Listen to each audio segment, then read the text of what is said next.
Good morning. It is Wednesday, June 5th, and today is the memorial of Saint Boniface. This is Michigan Mornings from Ave Maria Radio and the Ave Maria Radio app. I'm Matthew Handley. Coming up, Dr. Ray Guarendi has advice on handling disrespect. But first, your local weather and this news. Last weekend was quite violent in the city of Detroit. Here's Police Chief James White. We know that the summer months are the months that we typically see an uptick in violence, but that's unacceptable, and we have to do everything we can as a police department to reduce crime. 9 people were shot in 2 separate incidents on Saturday morning around 1 and 2 a.m., with the first shooting happening near the intersection of Florence and Trinity Streets on the west side of the city, with 4 people being shot. One of them may have been shot by a Detroit police officer, but White says they don't yet know. The second happened at West Warren Avenue and West Grand Boulevard, where 5 people were shot. No arrests have been made. Overall, however, Chief White says the violent crime numbers are moving in the right direction. But those are mere numbers when you're talking about 5 people being shot, 4 people being shot at events throughout our city. You can't celebrate numbers when you've got real people that are impacted by this violence. Last year, Detroit had the fewest murders since 1966.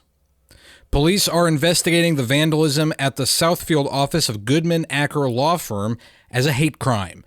University of Michigan Regent Jordan Acker, who is Jewish, was the target of the graffiti that included Free Palestine, Divest Now, Kills, and other more profane messages.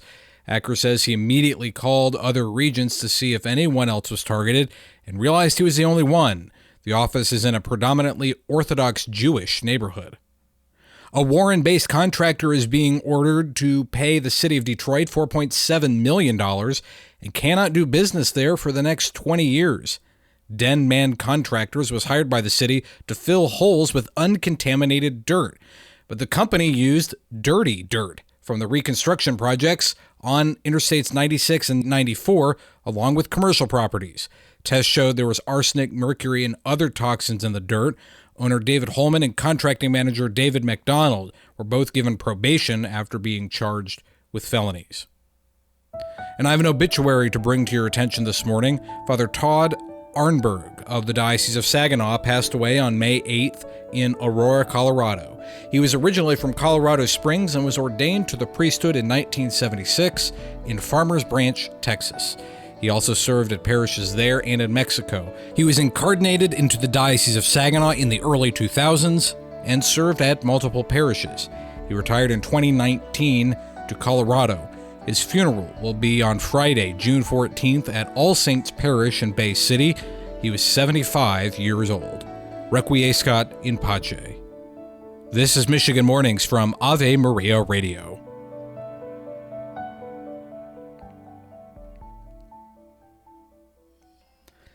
Teresa Tomeo. Every time I go to Mass and see my husband serving on the altar as a deacon, it hits me how, with God, all things are possible. I mean, there is no way that we should be still married, number one, based on all the problems we had. But number two, the fact that I'm in Catholic media and my husband is a deacon is simply a testimony to the power of God and the teachings of the Church that saved our marriage and, more importantly, our souls.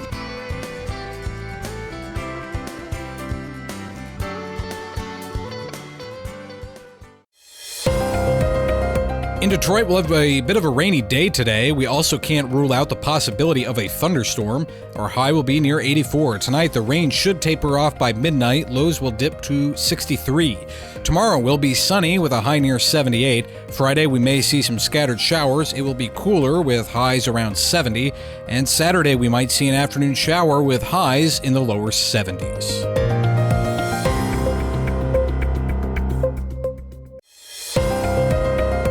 In Saginaw, we'll have a bit of a rainy day today. We also can't rule out the possibility of a thunderstorm. Our high will be near 82. Tonight, the rain should taper off by 8 p.m. and our lows will dip to around 61. Tomorrow, we'll have a chance of showers. Highs will be near 74. Friday also has the possibility of rain and it will be cooler with highs in the mid-60s. Saturday, we may see an afternoon shower with highs in the upper 60s.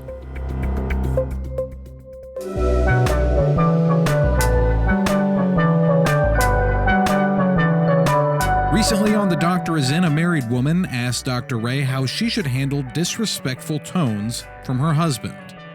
I grew up where we were supposed to be considerate of the other person we're talking to, and I struggle with someone that just, what I perceive as aggressive, that someone that kind of shuts me down when they talk, I feel is disrespected.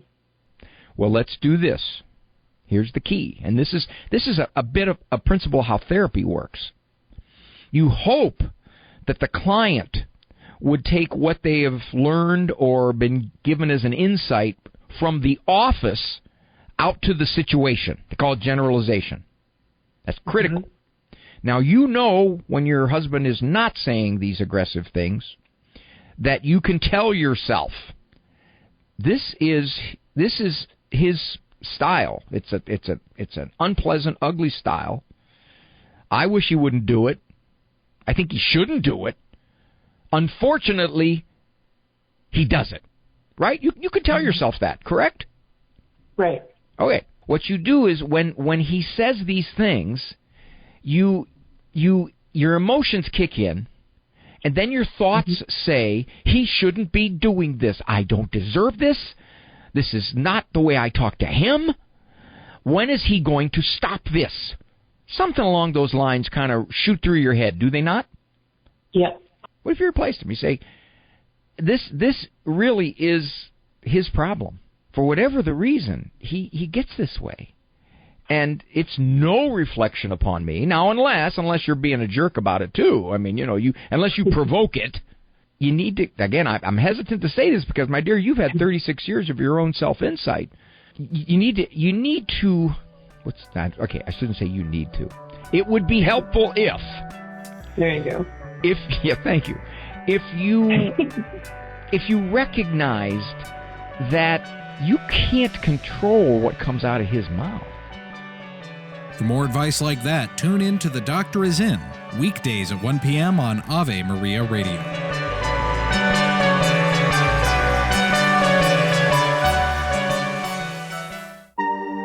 Saint Boniface says, in her voyage across the ocean of this world, the Church is like a great ship being pounded by the waves of life's different stresses. Our duty is not to abandon ship, but to keep her on her course. I'm Matthew Handley. That does it for this edition of Michigan Mornings. Stay connected with me on X. I'm at Radio Handley. Lord willing, I'll talk to you again tomorrow. And until then, goodbye.